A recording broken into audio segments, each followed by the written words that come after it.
The late afternoon sun streamed through the windows of my corner office as I reviewed the latest acquisition reports. Stellar Solutions had just secured another major contract, one that used to belong to Morgan Industries, my ex-husband's company. My phone buzzed. James' name flashed across the screen, making my heart skip a beat. We hadn't spoken in 3 years, not since the divorce. Not since he told me I was just a secretary who would never amount to anything without him. Olivia? His voice was strained, missing its usual arrogance. I need to meet with you. It's important. My name is Olivia Chen, and at 42, I built something James Morgan never thought I could, a technology consulting firm that was revolutionizing the industry, the same industry where his company was now struggling to survive. James, I kept my voice neutral. This is unexpected. Please, he said, the words sounding foreign from him. Just one meeting. The Plaza Hotel, tomorrow at noon. I glanced at my calendar, already knowing it was clear. I've been expecting this call for weeks, watching Morgan Industries' stock price plummet. Fine, 1 hour. After hanging up, I called my CFO and closest friend, Sarah Mitchell. He finally called. About time, she replied. The latest reports show Morgan Industries lost 40% of their market share this quarter. Most of it to us. I smiled, remembering how this all started. 3 years ago, I was indeed James's secretary, and his wife.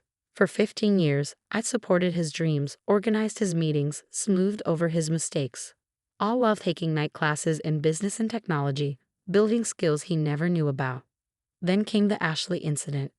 I'd found the emails by accident while organizing his desktop, messages to his 25-year-old marketing director, full of promises and plans. Plans that included divorcing his dead-weight wife who was holding him back. You've never understood business, Olivia, he'd sneered when I confronted him. You're just a secretary. That's all you'll ever be. The divorce was quick. James was so confident in my insignificance that he didn't even fight my request for my savings and investment account. Money I'd been quietly setting aside for years, preparing for a future he couldn't imagine. Should I prepare the quarterly reports for tomorrow's meeting? Sarah's voice brought me back to the present. Yes, I said, and bring the Morrison contract details. James doesn't know we landed that one yet. The Morrison contract had been Morgan Industries' biggest account for a decade, until last week when they switched to Stellar Solutions, my company. The next day, I arrived at the Plaza Hotel 15 minutes early, choosing a quiet table with a view of the park. James walked in at exactly noon, looking older than his 45 years. His designer suit couldn't hide the worry lines around his eyes. Olivia, he said, sitting down. You look different. I was different. Gone was the meek secretary in sensible shoes. Today I wore a tailored Chanel suit and Louboutins, success evident in every detail. What do you want, James? He shifted uncomfortably, pride warring with desperation. I'm sure you've heard about Morgan Industries' recent challenges. I try to stay informed about market conditions, I replied mildly, sipping my water. We're losing clients, he admitted. Major accounts that we've had for years. The board is talking about replacing me. He paused, the words clearly painful, I need your help. I raised an eyebrow. My help? I'm just a secretary, remember? His face flushed. I was wrong to say that. You were always more than that. The truth is, no one understood our operations like you did. The clients trusted you. If you came back, help me rebuild those relationships. You want me to come back to Morgan Industries. I kept my voice level, though inside I was laughing at the irony. As COO, he said quickly, full partnership. Whatever you want. Just help me save the company. I studied him, thinking about all the years I'd spent in his shadow. How he dismissed my ideas, belittled my ambitions, cheated on me with someone he thought was more on his level. And what makes you think I can help? I asked. Stellar Solutions seems to be dominating the market these days. Maybe you should talk to them. James's face darkened. Stellar Solutions. They came out of nowhere 2 years ago and started poaching our clients. Nobody even knows who runs it, some anonymous CEO who never makes public appearances. I smiled, reaching into my briefcase. Actually, James, that's not quite true. I pulled out a business card and slid it across the table. He picked it up, his face going pale as he read. Olivia Chen, CEO and founder, Stellar Solutions. No, he whispered. This is impossible. You couldn't what? I asked softly. Couldn't build a successful company? Couldn't innovate in ways you never imagined? Couldn't take everything you taught me and do it better? He stared at me, recognition finally dawning. The Morrison contract, the new software platform, the client migrations. It was all you. I nodded, enjoying the shock on his face. Turns out I understand business quite well. And now you want my help saving the company that you once said I wasn't qualified to work for. Olivia, please, he leaned forward, desperation clear in his voice. I know I treated you terribly. I know I underestimated you. But people's jobs are at stake. The company my father built. The company you ran into the ground. I corrected him. While chasing younger women and ignoring innovation. His face hardened. So this is revenge. You built all this just to destroy me? I stood up, gathering my things. No, James. I built this because I could. Because while you were busy underestimating me, I was learning, growing, preparing. Your company's failure isn't my revenge. It's simply the market recognizing superior service and innovation. Wait, he called as I turned to leave. What am I supposed to do? I paused, looking back at him. You wanted to meet to discuss terms. Here they are. Stellar Solutions will consider acquiring Morgan Industries at a fair market price, which given your current situation isn't much. You'll step down naturally. You want me to sell you my company? His voice cracked with disbelief. No, James. I want you to face the consequences of your choices. But I'm offering you a way to protect your employees and your father's legacy. Think about it. As I walked out of the Plaza Hotel, my phone buzzed with a text from Sarah. How did it go? I smiled, stepping into my waiting car. Prepare the acquisition paperwork. James Morgan just learned what a secretary can do. The next morning, I arrived at Stellar Solutions headquarters earlier than usual. The modern glass building reflected the rising sun, a far cry from Morgan Industries' aging offices across town. Sarah was waiting in my office, acquisition documents spread across the conference table. The numbers just came in, she said, handing me a tablet. Morgan Industries stock dropped another 15% overnight.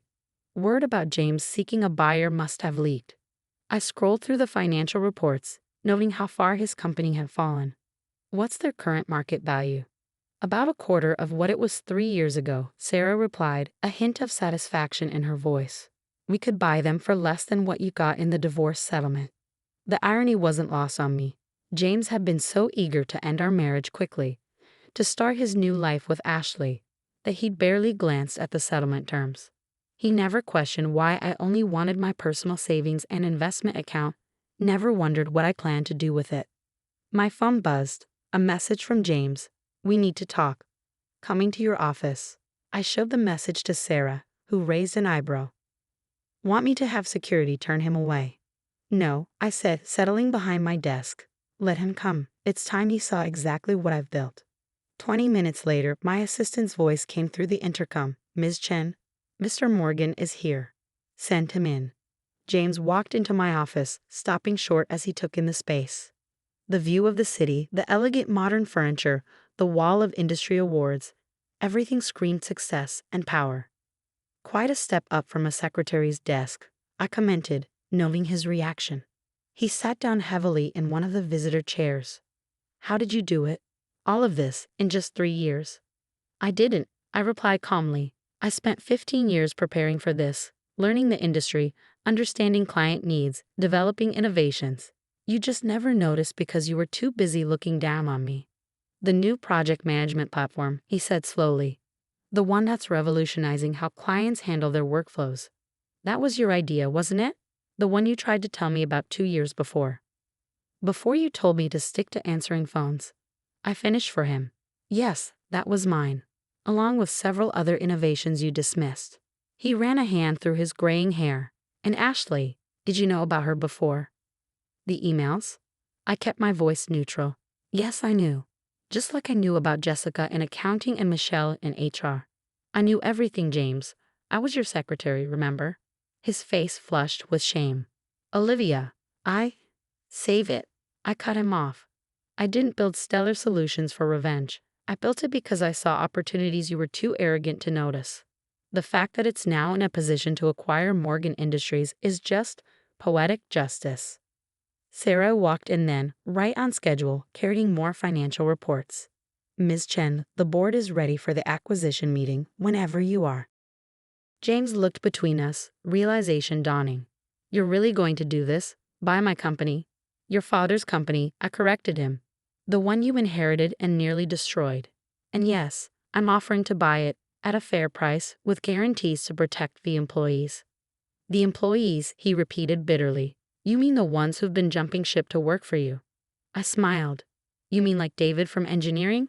Or Patricia from client services? Yes, I hired them. Along with dozens of other talented people you undervalued. Just like you undervalued me. Sarah handed him a thick folder. These are the preliminary acquisition terms.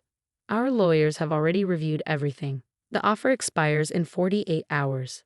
James stared at the folder like it might bite him. And if I refuse? Then Morgan Industries continues its decline. I said simply, your stock price keeps falling, more clients leave, and eventually the board forces you out anyway. But by then, the company won't be worth saving.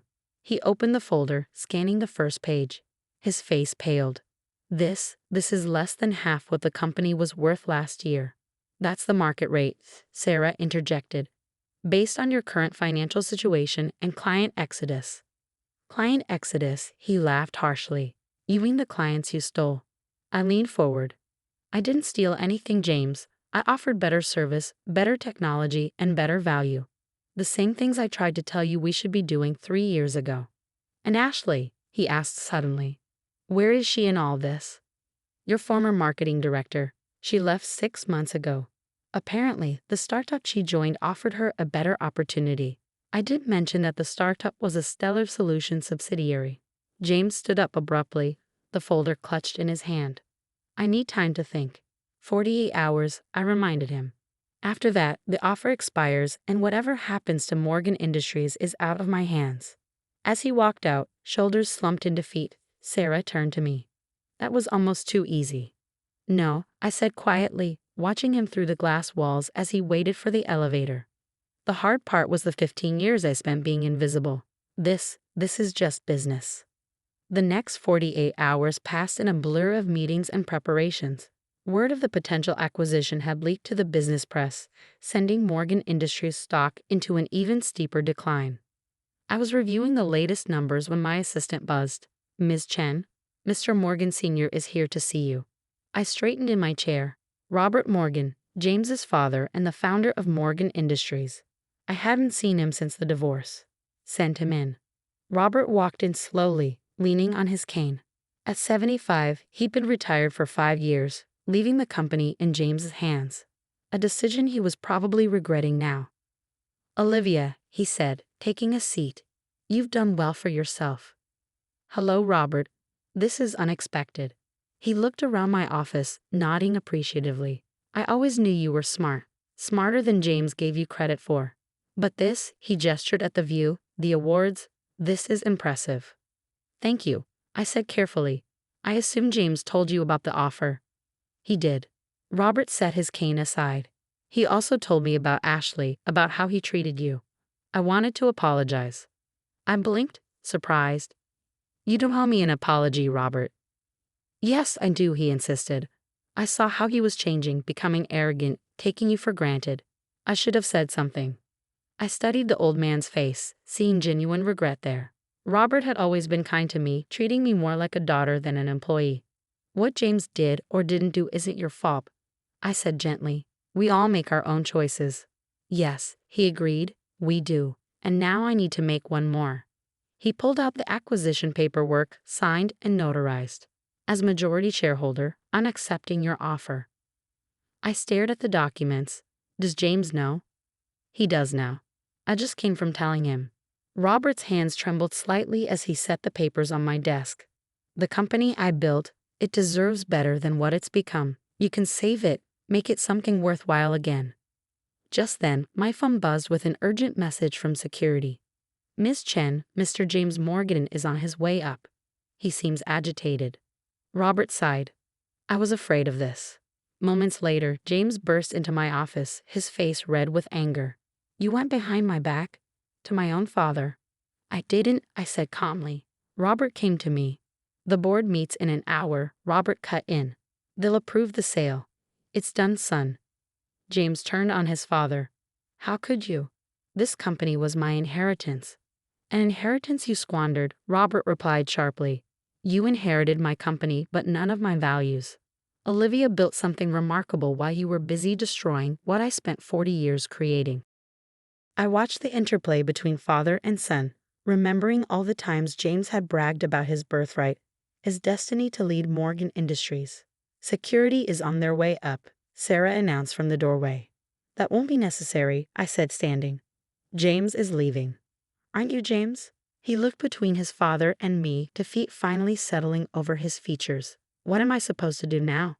Start over, I suggested. Build something of your own instead of relying on inheritance. That's what I did. Later that evening, after all the papers were signed and the press releases drafted, I sat in my office looking at an old photo. It was from my early days at Morgan Industries, me at my secretary's desk, smiling up at the camera. James stood behind me, looking every bit the successful executive. Sarah knocked gently on my door. First round of transition starts tomorrow. You ready? I put the photo away. More than ready. How many Morgan employees have applied to stay on? Almost 80%, she replied. Turns out a lot of them are excited to work for you. They've seen what we've built here. The integration of Morgan Industries into Stellar Solutions took 6 months. We kept most of the employees, implementing the innovations and improvements I'd envisioned years ago. The company's value doubled within the first year. James moved to Florida, using his portion of the sale to start a small consulting firm. Last I heard, he was doing moderate business, nothing spectacular. Ashley had moved on to another startup, and Robert occasionally sent me emails checking on the company's progress. 1 year after the acquisition, I stood on the stage at the Industry Leadership Awards, accepting Company of the Year. Looking out at the audience, my employees, both old and new, working together seamlessly, I felt a sense of completion. Success isn't about inheritance or birthright, I said in my acceptance speech. It's about vision, determination, and the courage to believe in yourself even when others don't. Sometimes the biggest obstacles become our greatest opportunities if we're brave enough to see them that way. Later that night, I received an unexpected email from James. I finally understand what you tried to tell me all those years ago. About innovation, about valuing people, about really seeing them. I'm sorry I was too blind to learn from you then. Congratulations on the award. You earned it. I didn't reply. Some chapters are better left closed. The next morning, I walked into Stellar Solutions headquarters, now twice the size it had been before the acquisition. The lobby displayed both companies' histories, including a photo of Robert Morgan founding his company 45 years ago. Ms. Chen, my assistant, caught up with me at the elevator. The new technology team has finished the prototype you asked for, the one based on your original proposal from 3 years ago. I smiled, remembering how James had dismissed that same proposal. Schedule a demonstration for tomorrow.